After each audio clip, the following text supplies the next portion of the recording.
새해 첫 주일 주일 예배에 참석한 우리 주 안의 모든 성도 여러분들에게 하나님의 은혜와 복이 함께 하시기를 바랍니다.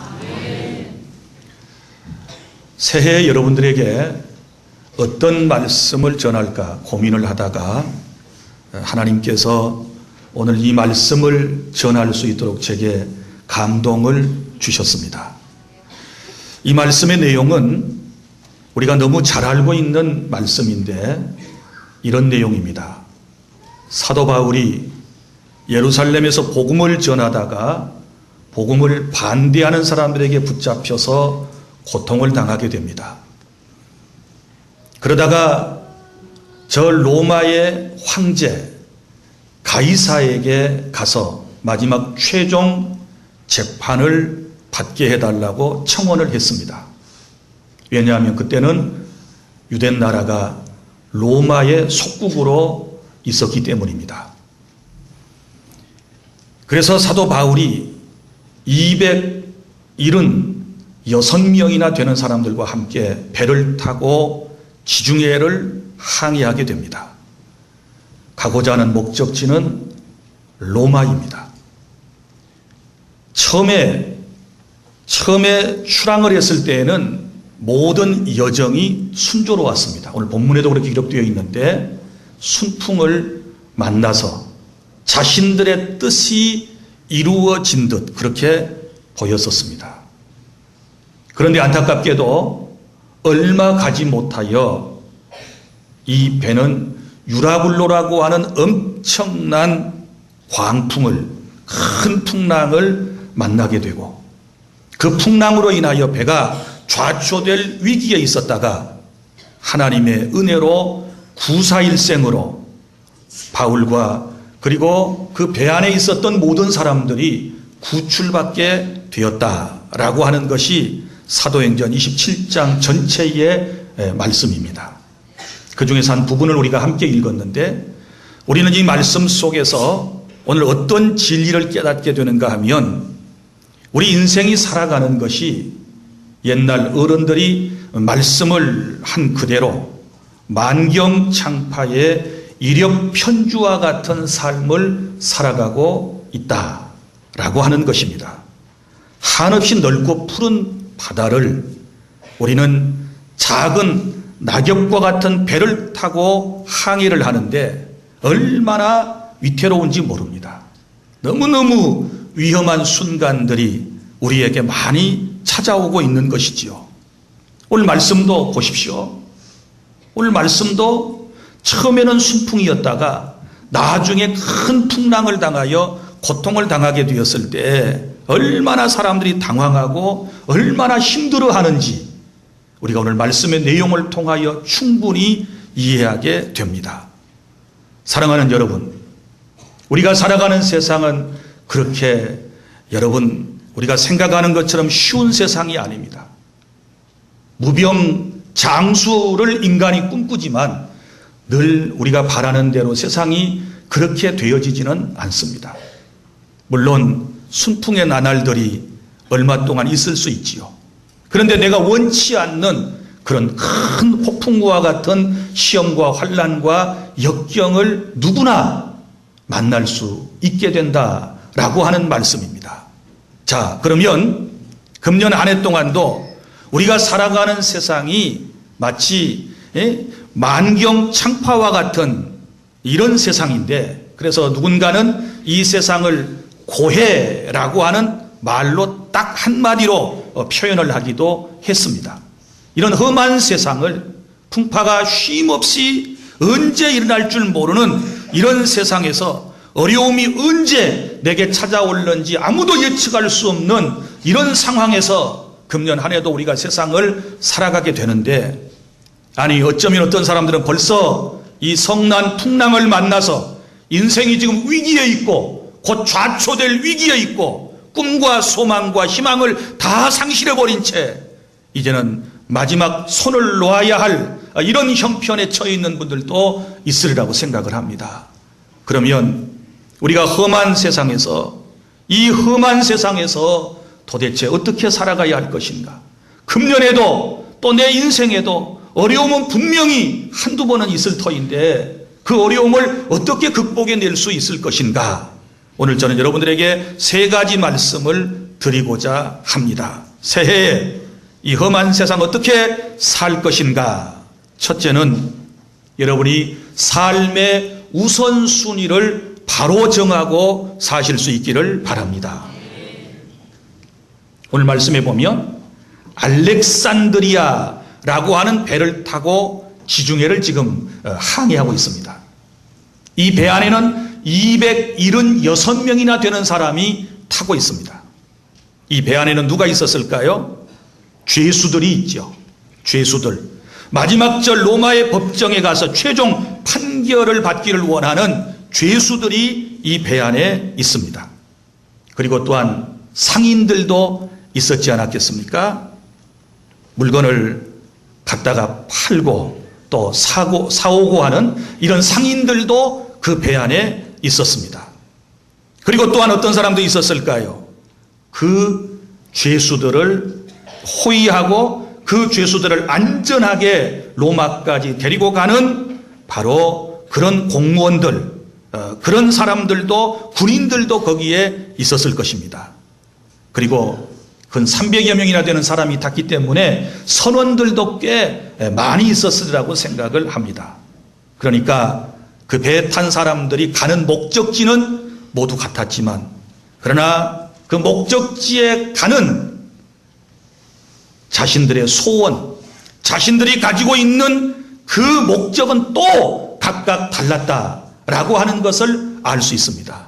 최종 목적지는 로마이지만 어떤 사람은 그 로마에 가서 재판을 받아야 할 것이고 어떤 사람은 장사하여 이문을 남겨야 할 것이고 어떤 사람은 호송의 책임을 끝까지 완수해야 할 사람이고 어떤 사람은 배를 안전하게 운행해야 할 각기 다른 사명이 자신들의 할 일이 모두가 있었다. 그런데 이 배가 유라굴로라고 하는 큰 광풍을 만나게 되었다. 이때에 보십시오. 그들이 했던 여기 여러 행동들을 보면 맨 처음에 이런 얘기가 18절 19절에 나오지 않습니까? 우리가 풍랑으로 심히 애쓰다가 풍랑을 만난 이 배 안의 사람들이 바울을 위시한 이 배 안의 사람들이 심히 풍랑을 극복하기 위해서 애쓰다가 이튿날 어떡합니까? 사공들이 짐을 바다에 풀어버리고 사흘째 되는 날에 배의 기구를 그들의 손으로 내버리니라. 무슨 얘기입니까? 배에 실었던 모든 물건을 바다에 내던지는 모습을 볼 수 있습니다. 왜 그랬을까요? 그게 다 하찮은 것들이었을까요? 필요 없는 것들이기 때문에 내던지고 있을까요? 아니요. 처음에 그 배에 실을 때는요, 너무너무 소중한 것들이었어요. 너무너무 귀한 것들이었어요. 아마 다 써붙였을 거예요. 취급주의. 이것은 취급주의. 이것은 내용이 뭐고 이것은 얼마나 소중한 것인가를 각기 표시를 해놓았을 것입니다. 그런데 풍랑을 만나서 배가 파선 직전에 있게 되고 생명의 위협을 느끼게 되었을 때는 어떡합니까? 그 물건들이 필요 없어요. 살기 위해서는 자기들 손으로 실었던 그 물건을 바다에 내버리는 것입니다. 왜 그렇습니까? 생명이 물질보다 재물보다 훨씬 더 소중하기 때문에 그런 줄 믿으시기를 바랍니다. 그러니까 풍랑을 통해서 배 안의 사람들은 삶의 우선순위를 깨닫게 돼요. 그전에는 물질만 많이 있으면 돼. 그전에는 건강하기만 하면 돼. 그전에는 많은 것을 소유하기만 하면 행복할 거야. 이렇게 생각하는 사람들이었는데 풍랑이 주는 교훈은 뭐예요? 사람이 죽어가게 되면 물질이 나를 구원하지 못해요. 물질이 나를 살려내지 못해요. 오히려 그 물질을 내던져야 살 수 있는 길이 지금 열리는 모습을 우리는 볼 수 있는 것 아닙니까? 사랑하는 주 안의 성도 여러분, 지금까지 세상을 살아오시면서 여러분의 일생이 어떻습니까? 순풍의 삶을 살아오다가 어느 날 갑자기 이런 큰 풍랑을 만난 분들이 계시리라고 생각합니다. 어떤 사람은 전화 한 통에 풍랑을 만난 사람도 있고 어떤 사람은 암 선고로 암과 투병하면서 풍랑을 만난 사람도 있고 어떤 사람은 사업이 완전히 파산 나가지고 인생에 풍랑을 만난 사람이 있어요. 어떤 사람은 가정이 깨어질 위기에 있는 이런 삶의 풍랑을 만난 사람이 있지 않습니까? 어떤 사람은 정신적인 풍랑을 만나서 늘 혼돈 속에서 날마다 하루하루를 살아가는 사람들도 있을 거라고 생각합니다. 이럴 때에 그 풍랑을 헤쳐나올 수 있는, 그 풍랑 가운데서 살아남을 수 있는 첫 번째 방법은 뭐냐 그러면 빨리 우선순위를 찾아야 돼요. 지금 이 어려운 형편 속에서 이 풍랑이 넘실거리는 배가 곧 침몰되려고 하는 이런 상황 속에서 내가 먼저 해야 할 일이 뭔가, 어떻게 해야 살 수 있는가, 이걸 찾아내야 돼요. 주께서 말씀하셨습니다. 마태복음 6장 33절, 너희는 먼저 그의 나라와 그의 의를 구하라. 그리하면 이 모든 것을 너희에게 더하시리라. 그전에는 모르고 살았는데 풍랑을 당하고 난 이후에 선주와 배 탄 사람들이 다 깨닫는 것입니다. 그래, 목숨이 물질보다 더 귀해. 그래서 결국은 목숨에다가 영혼의 가치를 두고 그들이 애지중지 싣고 가던 그 모든 재물을, 물질을 지금 바닷속에 사정없이 내던져버리게 되는 것입니다. 여기 보면 결국은 연장도 다 배 안의 모든 기구들도 사흘째 되는 날에는 그들의 손으로 내버렸다고 말씀을 하고 있습니다. 남이 여러분 갖다가 주섬주섬 내던진 게 아니고 자신들의 손으로 버리는 것입니다. 사랑하는 여러분, 인생이 힘들고 어려울 때가 있지요. 그때의 우선순위를 빨리 찾아봐요. 온 천하를 얻고도요, 사람이 제 목숨을 잃으면 무엇이 유익하겠느냐라고 주님께서 우리에게 말씀을 해주셨는데, 온 세상 천지 만물 모든 것을 다 부귀와 영화를 얻었다 할지라도 내 생명이 손실되면, 내 죽어버리면 솔직히 아무런 필요가 없어요. 그런데 우리는 내 생명을 구해낼 수도 없는, 나를 저 기가 막힐 웅덩이와 수렁이 속에서 건져낼 수 없는 물질에 지금까지 애착을 하면서 살아왔다면 새해에는 우선순위를 좀 바꿔서 우리가 살아야 될 줄로 믿으시기를 바랍니다. 정말 인간 세상 살아가면서 소중한 것은 영혼이에요. 내 목숨이에요. 하나님과의 관계인 줄로 여러분 믿으시기를 바랍니다. 하나님과의 관계가 바로 되면 구원이고 하나님과의 관계가 바로 되지 못하면 지옥행이에요. 이것을 너무나도 많은 사람들이 모르고 있습니다. 사랑하는 성도 여러분, 그래서 새해에는 우리 이런 마음을 가지세요. 이 먼저라고 하는 단어를 여러분이 좀 기억하셨으면 좋겠어요. 너희는 먼저 그의 나라와 그의 의를 그랬으니, 여러분 맨 먼저는 무슨 일을 하든지 하나님 먼저의 신앙이 되시기를 바랍니다. 누구 먼저? 하나님 먼저. 하나님 먼저. 우리가 아이들을 교육할 때도 어때요? 자, 우리 주한이가 와서 2밤 자고 갔어요. 오니까 엄청 반가웠어요. 가니까 더 반가웠어요. 한 이틀 놀았더니 안고 뭐 봐주고 하느라고 죄송해요. 내가 이제 갔으니까 말하는데 옆구리도 아프고 팔다리도 다 아프고 잠도 제대로 못 자게 하고 놀아달라 그러고 이거 해달라 저거 해달라 그러는데, 자, 애가 뭘 먹을 때, 먹게 되었을 때 애한테 그냥 주는 거 아닙니다. 누구 먼저? 할아버지 먼저, 어른 먼저. 그죠? 자기가 먼저 먹으면 돼, 안 돼요? 먹을 수도 있지만 그것은 예법이 아니에요. 그건 아름다운 모습이 아니에요. 누구 먼저? 어른 먼저. 어른 먼저. 우리 주한이는 천재적 기질을 가지고 태어났는데, 죄송해요. 내가 새해부터 안 하려고 그랬는데 죄송해요. 미안해요. 오늘만 하고 또 안 할 확률이 높아요. 얘가 할아버지를 부를 때 어감이 달라요. 할아버지, 아버지, 아버지 이러는데 정말 마음속에 애틋한 감정을 가지면 부르는 소리하고 내용이 달라요. 아버지야 이래. 아버지야. 보통 때는 뭐라고 불러요? 아버지 그러는데 아주 기분이 좋고 뭔가 이러면 뒤에다 야자를 붙여요. 아버지야 그래. 아버지야. 그런데 그 아이에게 뭘 가르쳐 줍니까? 할아버지 먼저, 할머니 먼저, 엄마 먼저, 아빠 먼저, 어른 먼저, 언니 먼저, 그리고 나. 이게 뭐예요? 이게 우선순위예요. 이렇게 가르쳐 놔야 애들이 바로 되지 않겠습니까? 우리 신앙생활이 그래요. 항상 세상을 살아갈 때 하나님 먼저, 뭘 하든지 하나님 먼저 생각하고 모든 영광은 하나님께 돌려드려야 된다는 사실을 여러분 믿으시기를 바랍니다. 그리고 또 우리가 하루하루 살아가는 게 하나님의 놀라운 은혜지요. 작년에 죽지도 않고 사셔서 새해를 맞은 여러분들을 축복합니다. 예, 이거 대단한 은혜 같아요. 대단한 은혜예요. 그런데 이 1년 365일 그리고 52주가 있어요.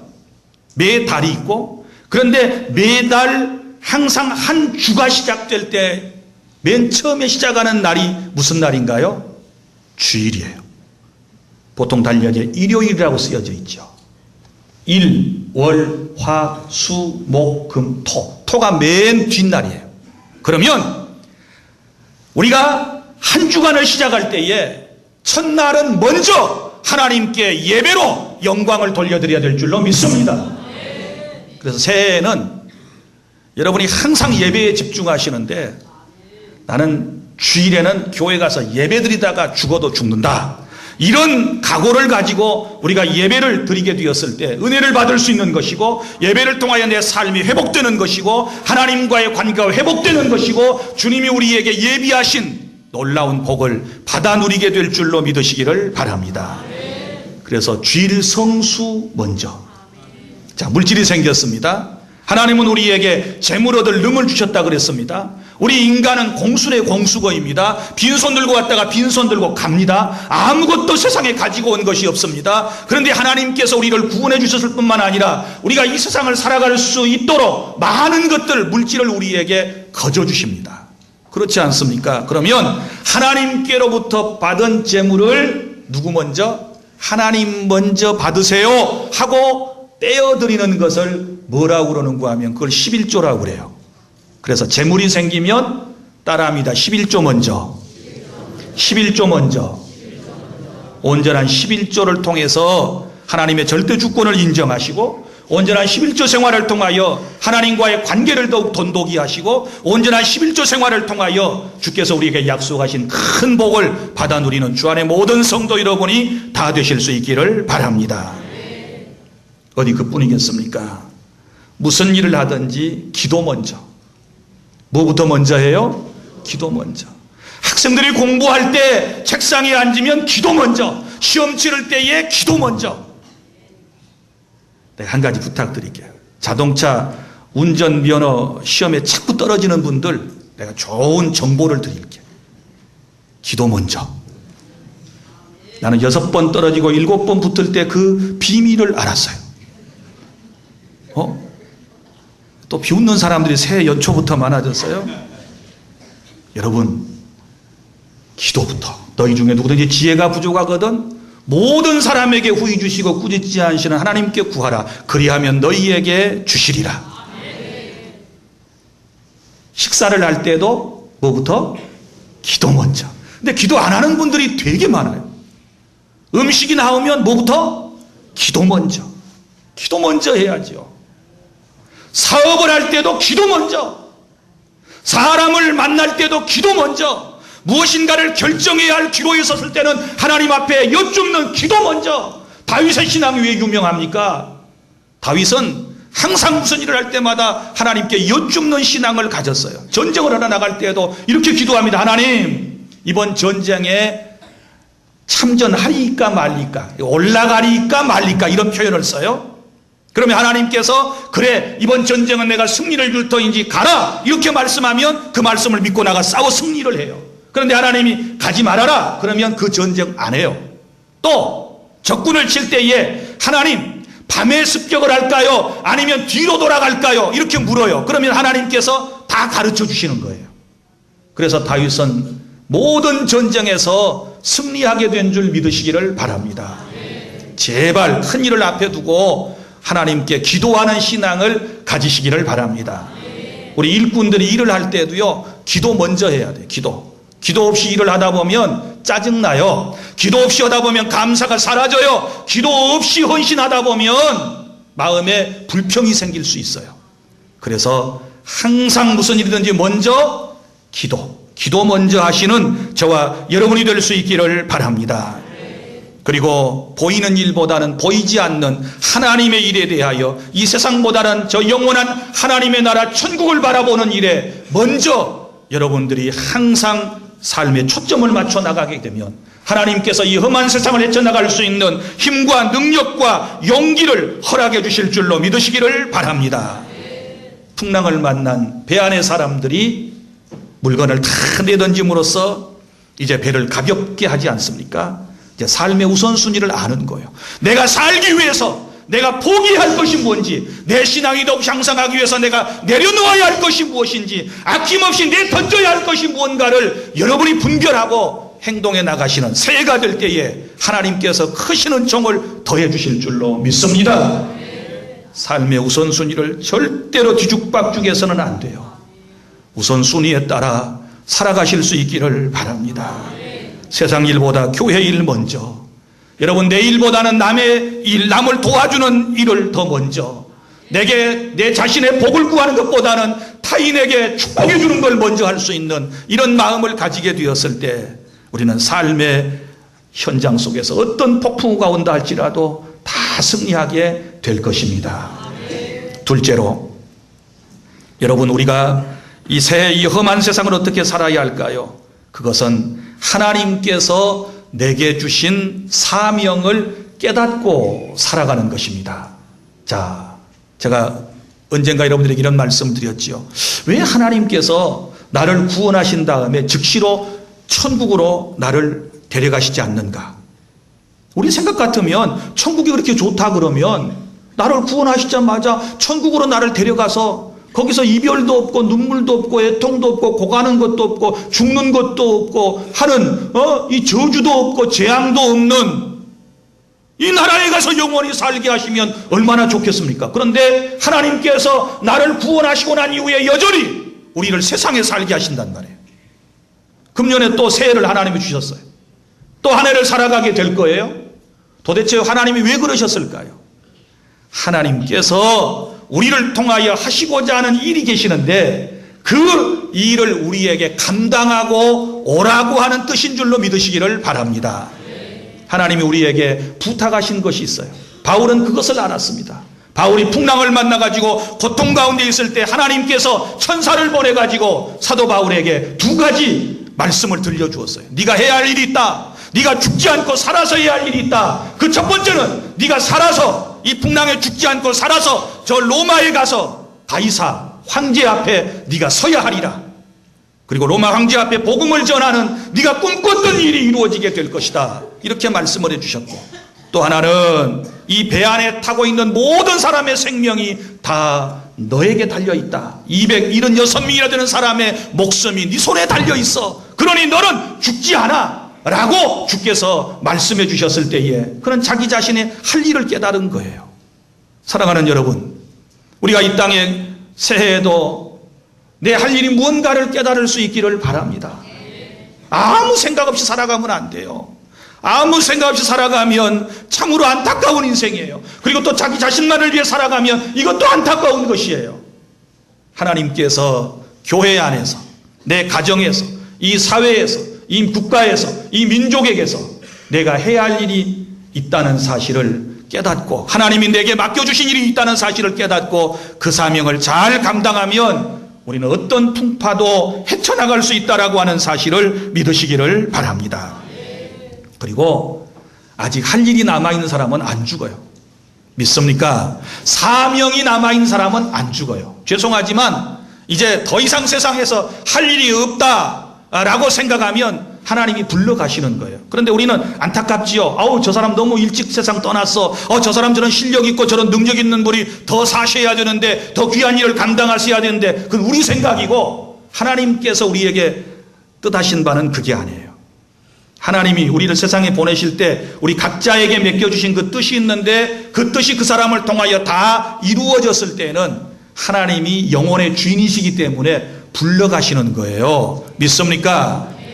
그래서 또 다른 말로 표현하면 할 일 있는 사람, 하나님께서 맡겨주신 사명을 더 감당해야 할 사람은 안 죽어요. 안 죽어. 아파도 안 죽어요. 하나님의 뜻을 이루고 가게 돼요. 풍랑이 일어났다고 해서 하나님의 뜻이 변경되었습니까? 풍랑이 일어났다고 해서 여러분 하나님의 뜻이 완전히 좌절되었습니까? 그거 아니에요. 풍랑을 통해서도 하나님의 뜻은 이루어졌고 로마에 가고 배 안에 타고 있는 사람들도 전부 살아났어요. 여러분이 하실 일이 뭐라고 생각해요? 왜 건강하셔야 된다고 생각하십니까? 왜 새해에 여러분들이 더 많은 물질의 복을 받으셔야 된다고 생각하십니까? 왜 여러분들이 더 영적인 사람이 되셔야 된다고 생각합니까? 왜 여러분들이 더 무병장수하셔야 된다고 생각하십니까? 그것은 우리 할 일 때문에 그러는 거예요. 하나님의 일 때문에, 하나님이 내게 맡겨주신 그 일 때문에 우리는 더 살아야 돼요. 더 살아야 돼요. 나는 여러분들에게 이미 선포했습니다. 모 목사는 모세의 후손임으로 120년을 살 것이다. 이제 절반 정도 살았어요. 60년 내가 앞으로 더 살 거니까 여러분 기억하세요. 제가 여기 계신 분들 대부분 지금 40, 50대 이상 되신 분들은 제가 장례식을 다 치러야 돼요. 나중에 여러분 제가 장례식 다 치르고 갈 거니까 신앙생활을 더 잘해 주십시오. 그러면 장례식을 거창하게 예쁘게 치러드릴게요. 죽기는 싫어가지고. 주 안의 성도 여러분, 오늘 새 첫 주일 예배를 드리면서 새해에 내가 해야 할 일이 뭔가를 바울처럼 깨닫고 어떤 어려움도 극복해 나갈 수 있는 우리 모두가 될 수 있기를 바랍니다.